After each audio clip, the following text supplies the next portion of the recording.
Welcome to our YouTube channel on effective communication in dating and marriage. Today's video is sponsored by Dating Masterclass. Never married or divorced? Lost that primal persuasion that women want to feel? Learn how to turn off those written and verbal stop signs permanently and finally. Attract women with just a few simple steps. Try Dating Comeback Masterclass. For just a few minutes a day, you can build an arsenal of tactics including the do's and don'ts of messaging and texting, profile templates, conversation triggers, photo recommendations. Dating Comeback Masterclass includes no less than 5 bonuses, of which one is the divorced man's guide to dating younger women, and much more. So try Dating Masterclass now with a full year money-long back guarantee and no questions asked by clicking on the hyperlink in the description below. Today, we're going to discuss voicing criticism of one's spouse. Criticism of one's spouse is an inevitable part of marriage. However, what decides whether such criticism is effective is how it is delivered. Harsh criticism can leave hostility, which can last for days, if not even longer. But criticism with very different wording and a different tone would be more likely to be considered and accepted. Ensure that your positive comments outweigh your negative ones by a wide margin to reduce and even preempt any hostility from your spouse. This is because negative words have influence significantly out of proportion to the time it takes to speak them. Remember, it is far easier to undermine a relationship rather than to maintain it. The illusion of perfection. Expecting one's partner to be perfect is based on the false belief that one's own criteria is correct.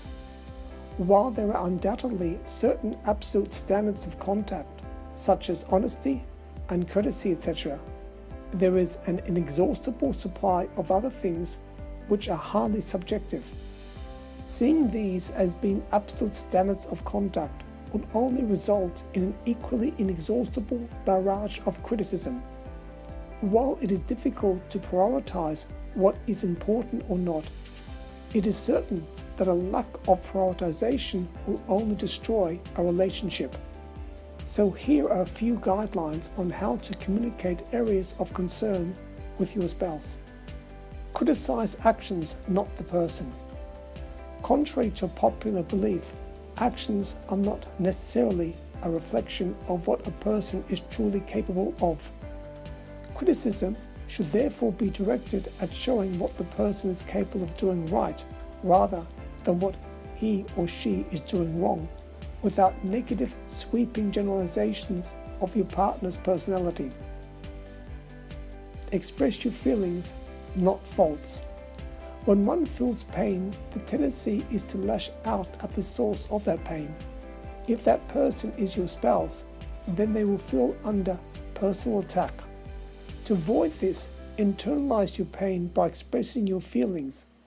This will deflect any criticism of your partner while drawing attention to what is the source of your distress. Explain your feelings. When one is flooded with negative emotions, one makes the assumption that one's partner automatically understands these emotions. And since these feelings are negative ones, one also believes that one's partner's intent was also malicious. It is vital to explain what is bothering you while trying to ferret what are your partner's true motives. Do not generalize. Avoid resentment building up, as this inevitably leads to generalization, which are not only inaccurate, but will only invoke retaliation from your spouse, who will feel both demeaned and angry. Instead, remove sweeping assessments and place them with a more balanced appraisal of your partner's actions. Constructive criticism. Constructive criticism is designed to empower the listener, while destructive criticism puts him or her down. Destructive criticism focuses on what went wrong. Constructive criticism is a guide on what your partner can do right. By its very nature, constructive criticism preempts defensive responses from your partner while ensuring a greater likelihood of compliance, which is not akin to surrender. I trust that you enjoyed this video. Don't forget to like, share, and above all, subscribe to our YouTube channel for more videos in this series. Thanks for watching.